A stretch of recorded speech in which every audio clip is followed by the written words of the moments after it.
The text data validation set has a really powerful set of text rules for you to use. Let's get started. So the first one we have is text contains. Our first question here, enter the text contains B in text including part of word. So shorthand there. So I can just type in B here and it will be correct. If I type in cat, I'll get an error because B is not in that word, not in that phrase. What if I want B in a sentence? Okay, so he will be careful.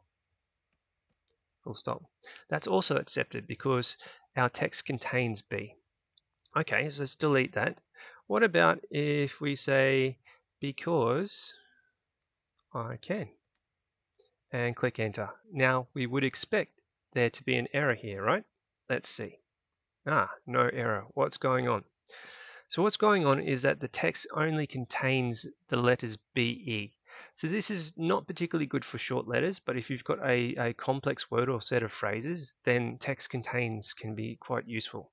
Let's have a quick look behind the scenes. So let's right click and scroll down to the bottom to data validation and see what we've done.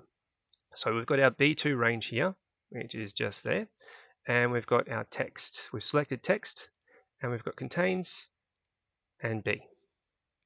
Cool. And we've got our on valid data to reject input and show validation help text enter the text that contains B. Let's hit save. So let's do a quick example of this one. Perhaps we've got a short phrase here and we want to say it is in the text somewhere. Okay. So let's right click, go to data validation and go to text. And we've got our contains here and we want the phrase to be it is.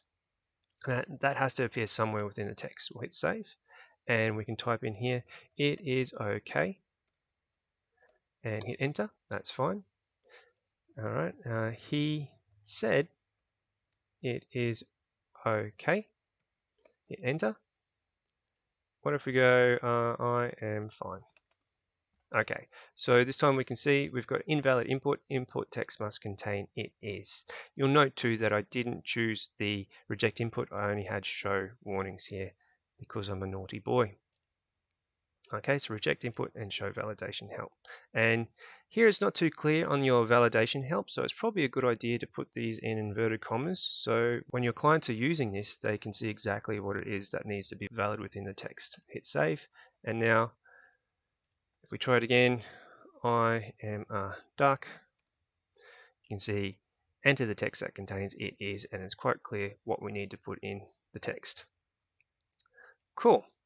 All right, so let's delete that one and move down. Enter the text that does not contain cheese. All right, so this is going to be hard because I love cheese. I like cake.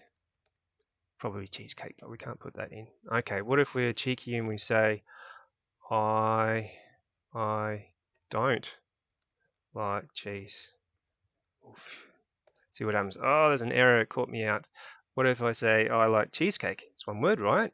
I remember what happened last time. Like cheese cake. Okay, that also came up because we know that it doesn't matter if it's part of a word or not. As long as all the characters are in there and in the correct order, it will appear. So cheesecake, cheese is within the word cheesecake, so then we'll get the same error. Great.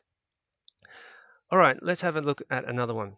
So enter the text that equals banana. So this makes it very strict. We can only put in bananas here. So if I type in goat, there will be a warning. It says bananas only, B-A-N-A-N-A-S. Well, that's plural, still an error, B-A-N-A-N-A. Okay, we're safely putting in the correct text.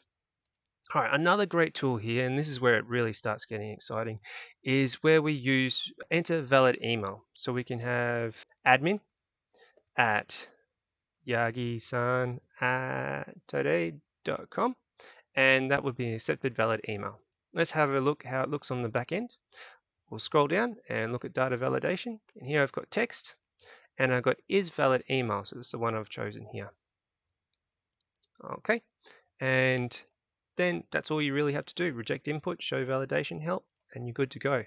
Some names are a little bit different. So what if we had something weird like Mrs.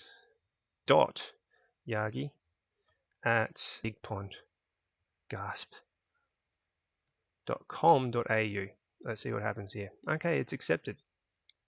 That's really good. Essentially, any value that has an @ symbol and a decimal point after the @ symbol is acceptable. It will also reject attempted emails with other characters. So if I put in something like $sign yagi@gmail.com, it'll come up with an error because you can't put characters in your email. Okay, so it's quite a good tool for that. All right, let's move on to enter valid URL. So it can obviously take the most common ones. So we could type in www.yagi-san-today.com, and that's no worries. Okay. We can also add our HTTPS to it. So I'm just going to clear that out. That'll get rid of my borders, unfortunately, but it'll make things a lot easier. So I'm going to delete that and just clear things so we don't have old URLs in there. And I will type HTTPS : /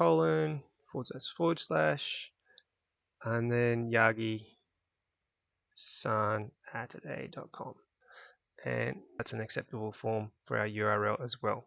If I type in cheese again, it's gonna yell at me because cheese is not a URL. Cheese.com might be, but cheese certainly isn't. Let's delete that, get rid of the formatting, and move on.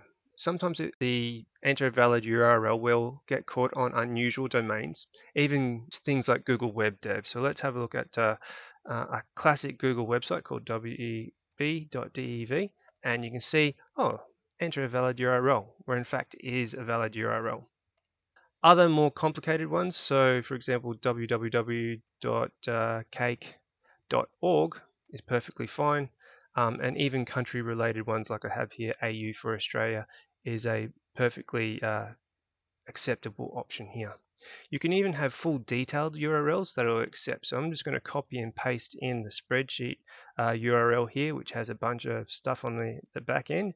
And so control copy and paste that in. You can see that big string, hit enter, and it's gone, yep, no worries, we'll accept that as a valid URL. Okay, so that's it for using text in data validation. In the next tutorial, we'll look at dates. I'll catch you in the next tutorial.